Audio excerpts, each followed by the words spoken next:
Hola, ¿qué tal? ¿Qué tal? Qué gusto estar nuevamente con todos ustedes y siempre agradeciendo a Dios por tomarte el tiempo de acompañarnos hoy. Vamos a comentar en unos minutos o por unos minutos la segunda parte de lo que iniciamos en la transmisión anterior, Lucas capítulo 15. En la vez anterior leímos dos parábolas de tres que se mencionan en este capítulo, así que hoy vamos a leer la tercer parábola que inicia en el versículo 11, Lucas 15:11 en adelante hasta terminar el capítulo. Y mencionaremos algunas cosas. Decía yo la vez anterior que algo que me impresiona mucho es ver que en las tres parábolas Dios nos enseña y nos recuerda que todos nosotros somos muy importantes para Él. Nos ha dado un gran valor. Es tan grande el valor que entonces lo que se pagó por, por nuestro rescate, por nuestra salvación, fue la sangre de Jesús. Y entonces yo creo que si nosotros podemos apreciar ese acto tan generoso, ese acto de amor de Dios, entenderemos mucho del sentido de estas parábolas, porque Dios busca lo que ama y Él nos ama muchísimo. Vamos a leer Lucas 15:11 en adelante. La parábola del hijo pródigo dice: también dijo, un hombre tenía dos hijos, y el menor de ellos dijo a su padre: Padre, dame la parte de los bienes que me corresponde. Y les repartió los bienes. No muchos días después, juntándolo todo, el hijo menor se fue lejos a una provincia apartada y allí desperdició sus bienes viviendo perdidamente. Y cuando todo lo hubo malgastado, vino una gran hambre en aquella provincia y comenzó a faltarle. Y fue y se arrimó a uno de los ciudadanos de aquella tierra, el cual le envió a su hacienda para que apacentase cerdos. Y deseaba llenar su vientre de las algarrobas que comían los cerdos, pero nadie le daba. Y volviendo en sí, dijo: ¿cuántos jornaleros en casa de mi padre tienen abundancia de pan y yo aquí perezco de hambre? Me levantaré e iré a mi padre y le diré: Padre, he pecado contra el cielo y contra ti. Ya no soy digno de ser llamado tu hijo. Hazme como a uno de tus jornaleros. Y levantándose, vino a su padre. Y cuando aún estaba lejos, lo vio su padre y fue movido a misericordia. Y corrió y se echó sobre su cuello y le besó. Y el hijo le dijo: Padre, he pecado contra el cielo y contra ti, y ya no soy digno de ser llamado tu hijo. Pero el padre dijo a sus siervos: sacad el mejor vestido y vestidle, y poned un anillo en su mano y calzado en sus pies, y traed el becerro gordo y matadlo, y comamos y hagamos fiesta, porque este mi hijo muerto era y ha revivido, se había perdido y es hallado. Y comenzaron a regocijarse. Y su hijo mayor estaba en el campo, y cuando vino y llegó cerca de la casa, oyó la música y las danzas, y llamando a uno de los criados le preguntó qué era aquello. Él le dijo: tu hermano ha venido, y tu padre ha hecho matar el becerro gordo, por haberle recibido bueno y sano. Entonces se enojó y no quería entrar. Salió por tanto su padre y le rogaba que entrase, mas él, respondiendo, dijo al padre: he aquí tantos años te sirvo, no habiéndote desobedecido jamás, y nunca me has dado ni un cabrito para gozarme con mis amigos. Pero cuando vino este tu hijo, que ha consumido tus bienes con rameras, has hecho matar para él el becerro gordo. Él entonces le dijo: hijo, tú siempre estás conmigo, y todas mis cosas son tuyas. Mas era necesario hacer fiesta y regocijarnos, porque este tu hermano era muerto y ha revivido, se había perdido y es hallado. Te mencionaba la vez anterior que las tres parábolas de alguna forma nos llevan al mismo principio: hallar lo que se pierde, recuperar lo que estaba perdido.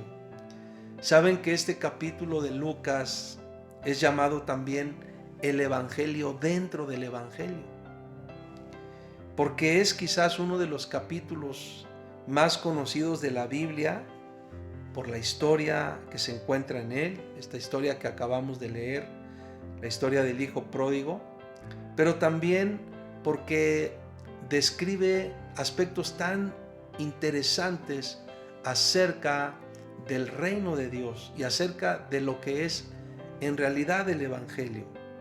Seguramente nos percatamos cómo en los primeros 2 versículos dice que aparte de los discípulos, Jesús tenía 4 grupos de personas escuchando su mensaje. Estaban los publicanos, estaban los pecadores, estaban los fariseos y estaban los escribas. Y en medio de las murmuraciones de los fariseos y de los escribas, Jesús utilizó parábolas, que es básicamente una comparación, una narración de la que se deduce una enseñanza, y entonces usa parábolas para enseñar principios del reino de Dios. Ya mencionamos esas 3 parábolas: la parábola de la oveja perdida, la parábola de la moneda perdida y la parábola del hijo pródigo, que sería un hijo perdido. Y estas parábolas surgen de una situación determinada en la que los escribas y fariseos se escandalizaban de que Jesús se relacionara con quien ellos consideraban pecadores. Es parte del contexto alrededor de este capítulo. Sabes que los fariseos ponían en la misma categoría a todos los que no cumplían todos los detalles de la ley tradicional, y los llamaban la gente de la tierra, de una manera despectiva. Así los llamaban, la gente de la tierra, a todas aquellas personas que no cumplían los detalles de la ley tradicional.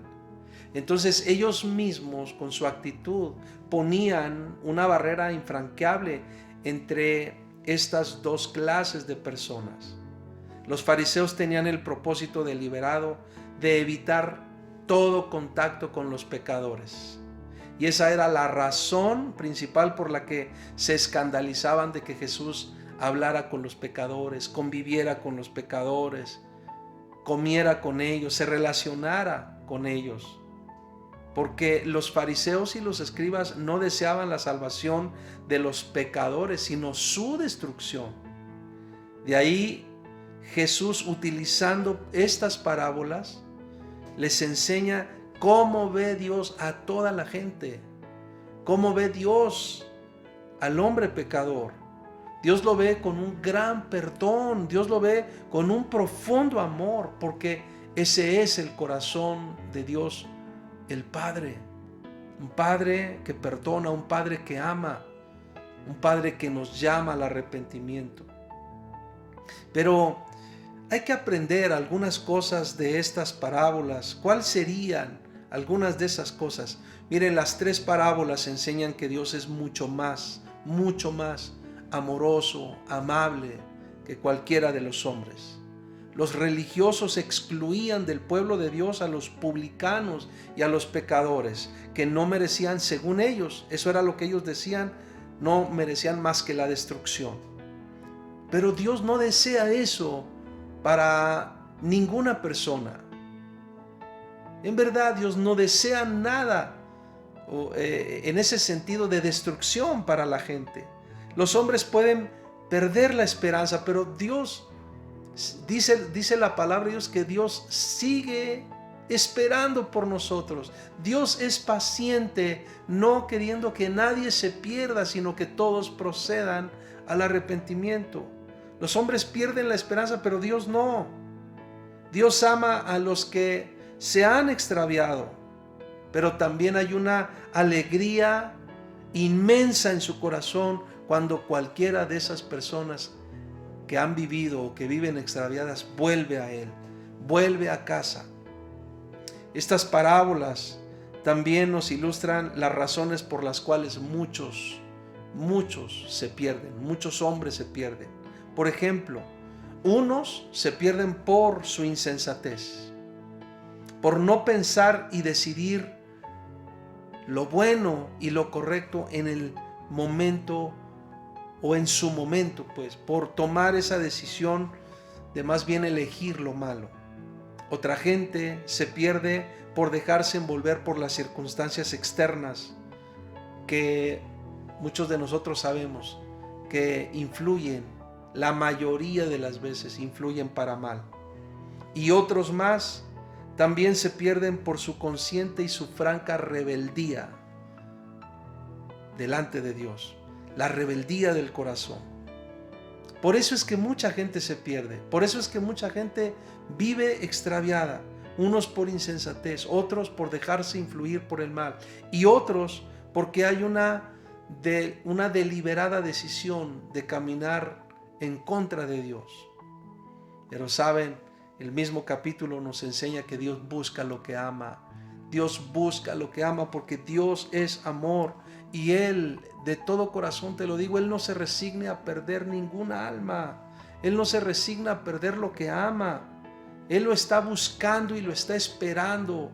Y Él sigue haciendo, ha hecho y sigue haciendo lo suficiente y lo necesario para que cualquier persona que esté extraviada o se encuentre extraviada venga a Él. Dios se alegra con un gozo inefable y glorioso cuando recupera a una persona que se había perdido. Dios busca lo que ama. No te pierdas más. No te alejes más de Dios. No te rebeles más en contra de Dios. No endurezcas más tu corazón frente a Dios. Recibe su amor. Recibe su gracia. Déjate amar por Dios. Recibe su perdón. Y date cuenta que Él te sigue buscando, porque Dios busca lo que ama y te ama a ti.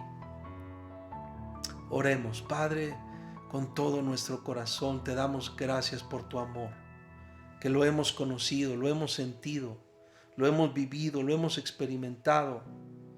Tu perfecto amor, que va más allá aún de nuestra comprensión. Y gracias, Señor, porque nos das la oportunidad de volver a ti, de venir a ti, arrepentidos, Señor. Y además, Señor, nos das el regalo de recibir tu perdón, tu misericordia, pero también de recibir la oportunidad, el regalo de una nueva vida en Cristo Jesús. Muchas gracias, Padre. Muchas gracias. Amén y amén. Dios sigue buscando lo que ama y te ama muchísimo a ti. Bendiciones.